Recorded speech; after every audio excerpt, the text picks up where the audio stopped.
Hello everyone, कैसे हैं आप सभी। होप आप सभी अच्छे होंगे। मैं भी बहुत बढ़िया हूँ। सो जैसे ही एग्जाम खत्म हुए, काफी सारे स्टूडेंट्स की क्वेरी आने लगी कि सर अब हम एग्जाम खत्म होने से और रिजल्ट आने तक के बीच के टाइम पीरियड में हम क्या कर सकते हैं, सर प्लीज सजेस्ट कीजिए।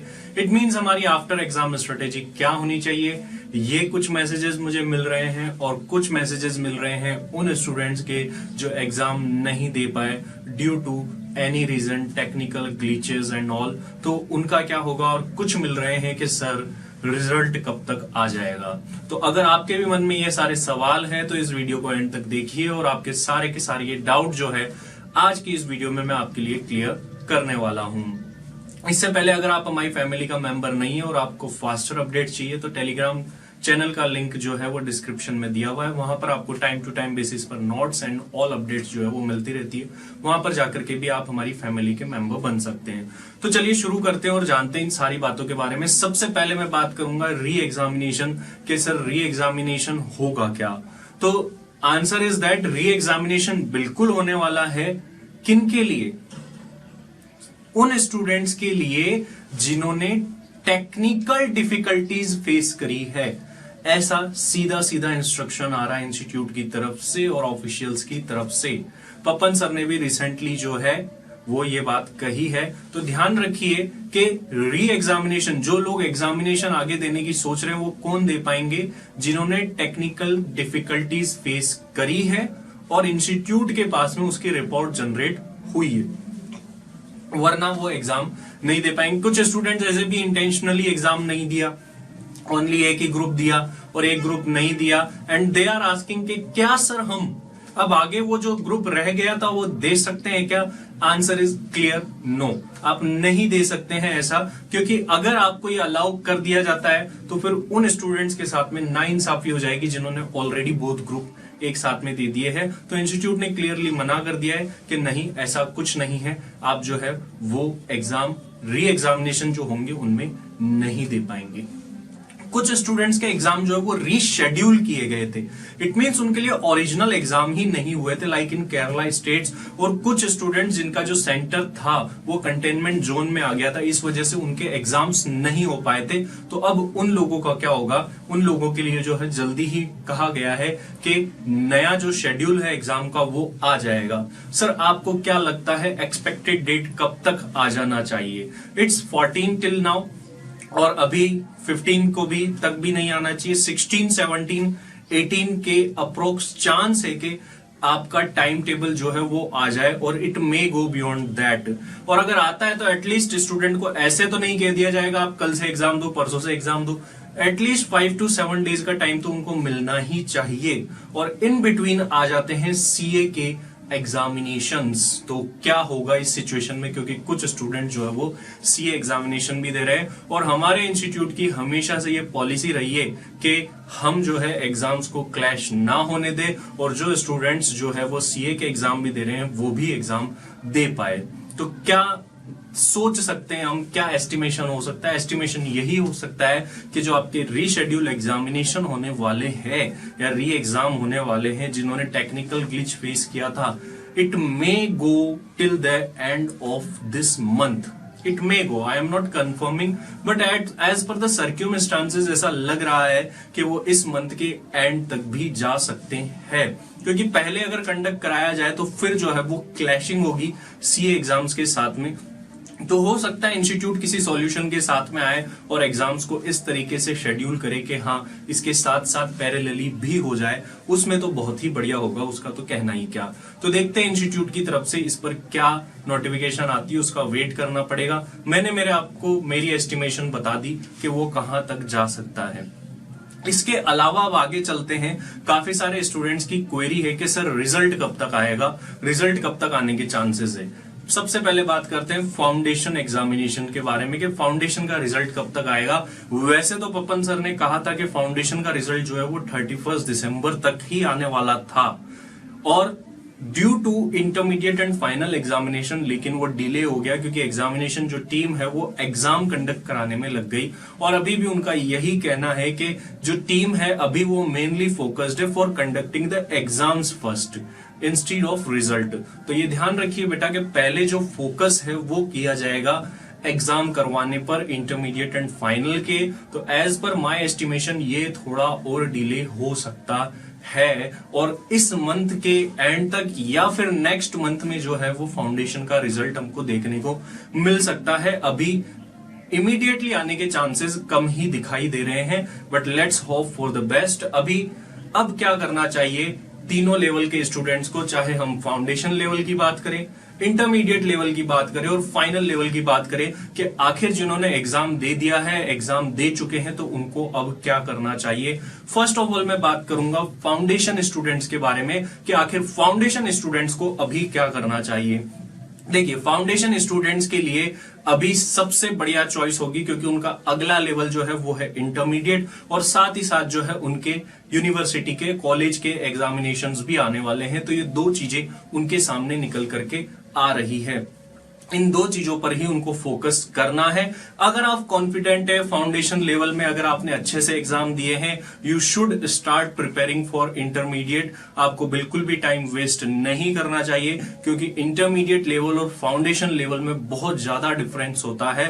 तो आप प्रिपरेशन शुरू कर सकते हैं for intermediate level as well as for your college examinations. आपको अभी से ही लग जाना चाहिए, रिजल्ट के वेट में अब नहीं बैठना चाहिए, क्योंकि रिजल्ट जो है वो पहले आने वाला था लेकिन अब वो हो चुका है डिले, और हो सकता है कि फर्दर भी डिले हो जाए, ऐसा सुनने में आ रहा है और देखने में आ रहा है एज पर सोर्सेज। तो आपको अब शुरू कर देनी चाहिए प्रिपरेशन। इसके अलावा आपको एक्स्ट्रा कुछ भी करने की जरूरत नहीं है, तो आपके लिए बेटर यही रहने वाला है।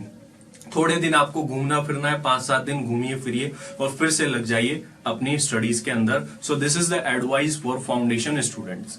Now come up with intermediate students के इंटरमीडिएट स्टूडेंट्स को क्या करना चाहिए। इंटरमीडिएट स्टूडेंट्स के लिए जो रिजल्ट है, आई कैन से कि उसमें काफी टाइम लगने वाला है इस बार, क्योंकि अब तो री एग्जाम होंगे और री एग्जाम के बाद भी एटलीस्ट 15 to 20 डेज तो एटलीस्ट लगेंगे और 1 मंथ तक भी जा सकता है। तो फरवरी एंड या फिर मार्च फर्स्ट वीक तक भी रिजल्ट जा सकता है। अगर ये जो सिचुएशंस है कोविड की एंड ऑल, अगर ये ठीक नहीं होती है और कुछ स्टूडेंट्स स्टिल कंटेनमेंट जोन में ही रहते हैं, तो उस वजह से ये जो है इतना आगे भी जा सकता है। तो अब उस सिचुएशन में इंटरमीडिएट स्टूडेंट्स को क्या करना चाहिए, क्योंकि उनका रिजल्ट जो है वो थोड़ा आगे जा सकता है। हालांकि इंस्टीट्यूट ने कहा था कि अब रिजल्ट की प्रोसेस जो है वो फास्टर होगी, लेकिन ऐसा लग नहीं रहा है। ऑलरेडी ये स्लोअर हो चुकी है। क्यों हो चुकी है, इसमें इंस्टीट्यूट की भी गलती नहीं है, क्योंकि कुछ स्टूडेंट जो है वो कंटेनमेंट जोन में पड़ गए हैं और उनका एग्जाम लेना भी जरूरी है। ऐसे थोड़ी ना है कि कुछ स्टूडेंट्स को लेकर के आगे बढ़ जाए। इंस्टीट्यूट की पॉलिसी है कि सभी को आगे लेकर के बढ़ना है, तो इस वजह से ये जो है ऐसी सिचुएशन पैदा हुई। इसमें इंस्टीट्यूट की भी गलती नहीं है, क्योंकि रिजल्ट तो निकाला जा सकता है, लेकिन पहले सबका एग्जाम तो हो जाए, उसी के बाद तो रिजल्ट निकाला जाएगा। तो यस, ये जो इश्यू है वो इंस्टीट्यूट के सामने है। अब लेकिन एक इश्यू ये आ रहा है कि इंस्टीट्यूट वो सेइंग के रिजल्ट की प्रोसेस जो है वो फास्टर हो जाएगी और 31 जनवरी से पहले रिजल्ट मिल जाएंगे, ऐसा पहले कहा जा रहा था। और कई सारे स्टूडेंट्स ने प्रिपरेशन कर ली थी कि हम तो जून अटेम्प्ट के अंदर जो है हमारा इंटरमीडिएट का या फाइनल का एग्जाम दे देंगे। तो अब उसका क्या होगा, तो I think 31 January quite hard लग रहा है, काफी मुश्किल लग रहा है 31 जनवरी तक रिजल्ट आता हुआ, क्योंकि तीनों लेवल का रिजल्ट आई डोंट थिंक के आएगा। और जो फाउंडेशन स्टूडेंट्स थे वो इंटरमीडिएट के लिए रजिस्ट्रेशन करवाने की सोच रहे थे, तो अब क्या करें। अगर ये डेट बढ़ती है कि रिजल्ट आने के बाद, आई थिंक इंस्टीट्यूट आपको मौका देगा और ये जो लास्ट डेट जो है 31 जनवरी फॉर जून अटेम्प्ट, इसको आगे होपफुली बढ़ाया जाएगा। And I request to the institute के जो हमारी इंक्रीज्ड फीस एप्लीकेबल होने का टाइम है उसको भी थोड़ा सा आगे डिले किया जाए और वो जो इंक्रीज्ड फीस है उसको थोड़ा बाद से लगाया जाए, ये मैं रिक्वेस्ट करता हूं इंस्टीट्यूट से। और फॉर इंटरमीडिएट स्टूडेंट्स का क्या कहना है, देखिए भाई, इंटरमीडिएट स्टूडेंट साफ साफ मैं आपको कह देता हूं, अगर आप इंटर का एग्जाम देके फिर फाइनल जून में देने की सोच रहे हैं, आई डोंट थिंक ये पॉसिबल हो पाएगा, क्योंकि प्रिपरेशन लेवल भी जो है काफी अच्छा खासा करना होता है आपको। फाइनल ऐसा तो नहीं है कि ये खेल है बच्चों का, इसमें तेल निकल जाता है अच्छों का। तो इसीलिए आई कैन से कि आपको तो डायरेक्टली सोचना चाहिए दिसंबर 21 अटेम्प्ट के बारे में। अगर इंटरमीडिएट स्टूडेंट सोच रहे हैं कि वो अब पास हो जाएंगे और फाइनल के लिए क्या करें, तो उनको सोचना चाहिए दिसंबर 21 के लिए।